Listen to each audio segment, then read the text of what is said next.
नमस्कार मुनिनी निनिस किचन को आपण मानक स्वागत। कार्तिक मास स्पेशल में आज गोटे साग मुगरे आइटम बनैबा आसन प्रस्तुत करबा। प्रथम गैस ऑन करबा तापर कड़ाई बसैबा।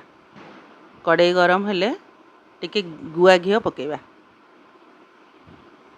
तापर सुखिला लंका आ टिके पंच फुटण दबा। एबे कौन करबा सारूटा पूरा कुची कुची के काटिकी रखी से सारूटा को पकेबा ताको टिके 3-4 मिनट घोड़े दबा कना सारूटा टिके सिझिया को टाइम लागबो। देख तापर टिके लूण पकेदवा। एबे कौन करबा आलू छोट छोट के काटिकी रखितली आलू आ मुग डालीटा ताको पकेकी पुणी टिके 5 मिनट पई घोड़े दबा। देखो सब एबे मिसई दवा भल कि प्राय सब सिझी जाइए सारूटा सिझी जाइए।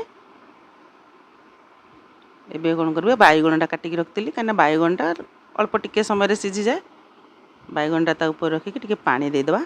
बैगणटा गोलेबानी तादरे पानी देदेबा और सागटा काटिकी रखी ताको पकेदेबा कहीं बैगण और साग सिझे भितर जो सारू आलूटा था सेटा जहाँ टिके भी से पूरा भल कि मिसीज सारू आलू आ मुग। एबे ता कौन करबा कभर करदेबा। 3-4 मिनट पर कभर खोलिक देखिए देखो साग गुड़ा सब दबी जाइए बैगण भी सब सिझी जाइए आ सबू परिबा भल रकम सिझी जाइए। एबे सब गुड़ाक भल कि मिसई दबा। तापर भजा बड़ी रखी ताको टिके गुंड करके भांगिकी पकेदवा।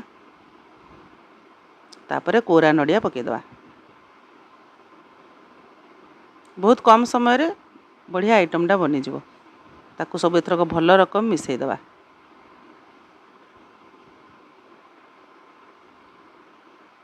देखो पूरा बढ़िया से मिसी जाइए। एबे कभर करदवा गैस बंद करदवा।